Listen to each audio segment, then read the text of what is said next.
Hi, my name is Carissa Casper and I work in community and communications for West Coast Seeds.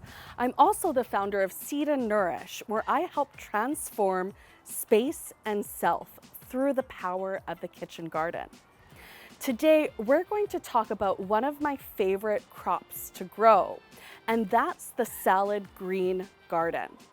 And it's one of my favorite crops to grow because it's so versatile. It's really great for beginners, whether you're growing in a small space or a large one, whether you're in sun or part shade, everybody can grow a little bit of salad themselves. So the important thing that you're looking for when you're choosing what to grow is the varieties of different lettuce and salad greens.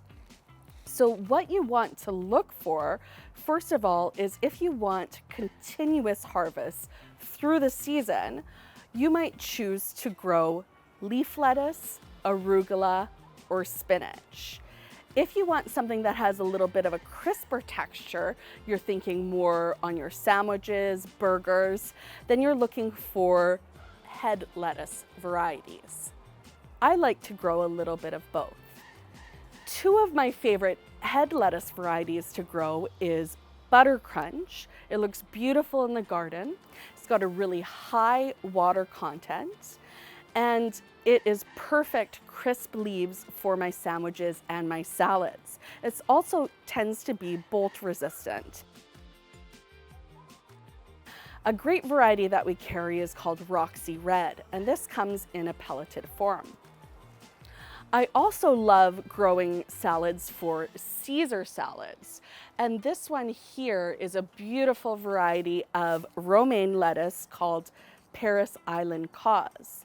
This is an heirloom variety, and it's just a classic, and it looks great and tastes great in the salad garden. For leaf lettuce varieties, one of my favorite to grow are baby leaf lettuce. These can be ready in as little as 30 days. So this one, Super Gourmet Blend, has a beautiful blend of 5 different varieties from green to red, all different textures, and it's going to be really great continuous growth for the salad garden. If you're growing into the summer months, you want to look for bolt-resistant varieties.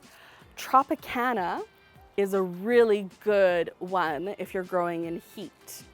Another great leaf lettuce variety is Drunken Woman. Besides the name, it's a beautiful color in the garden, and it's just a lot of fun. Other continuous greens that you can add into your salad garden are spinach. I really like our Monstreux De Viroflay. Beautiful heirloom variety, great big luscious dark greens, and really cool tolerant to the garden. If you want to overwinter some spinach, our giant winter spinach is a great choice. One of the challenges you might run into in the salad garden is that they have the tendency to bolt. And that means going to flower and eventually setting seed instead of continuing to put on leaves.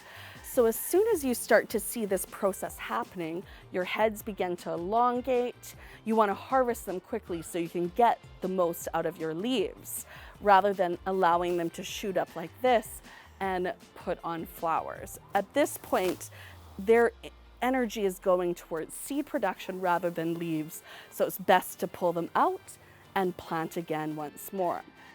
There are a few things that you can do to help delay bolting in your salad garden. You could choose to grow your greens in the cool months like the early spring or the fall. You can choose bolt-resistant varieties like the ones that I listed.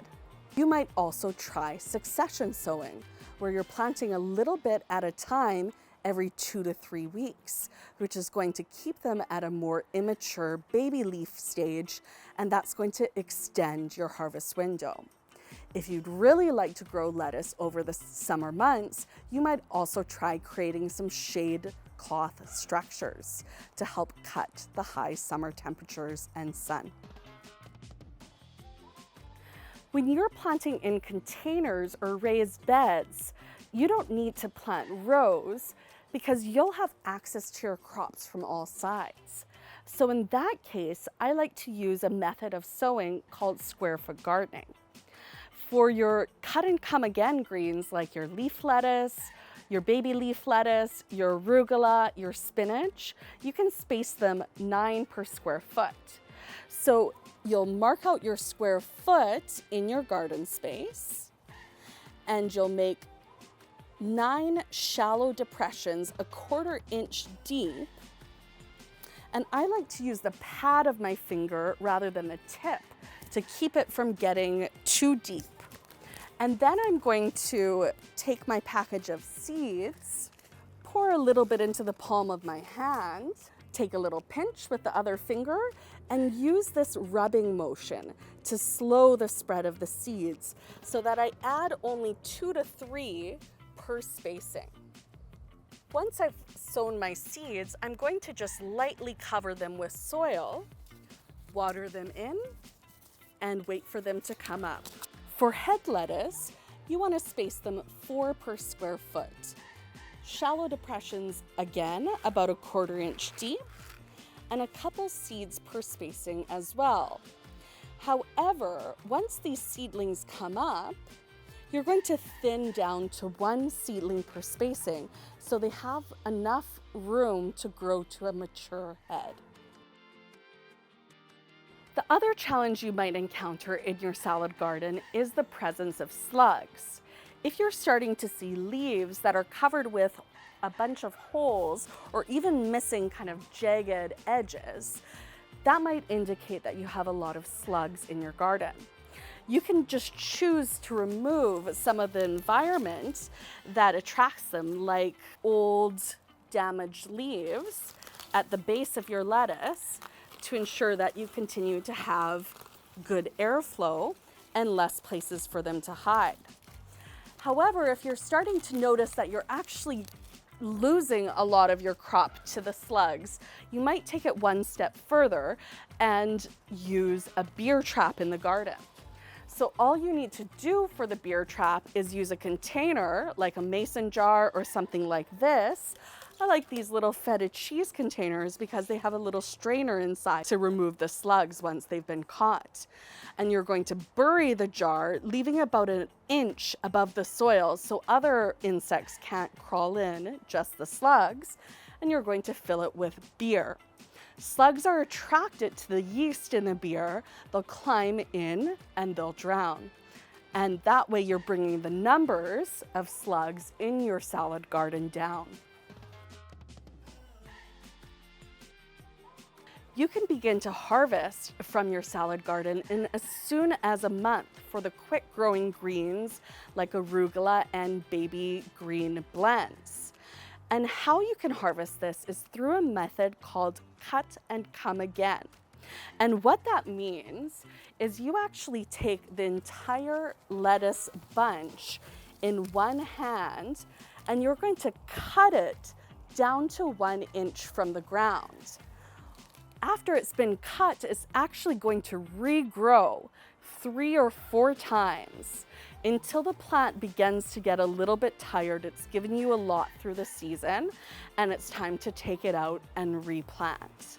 But this is going to give you continuous greens throughout the season.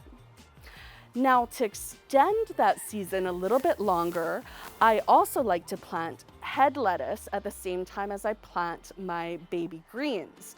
Once the baby greens harvest is finishing up, my head lettuce are just forming the mature heads in around 60 days. And I know when they're ready to harvest by doing a simple squeeze check. So that means I just take my hand, give the head a little bit of squeeze. If it feels firm to the touch, it's ready to harvest.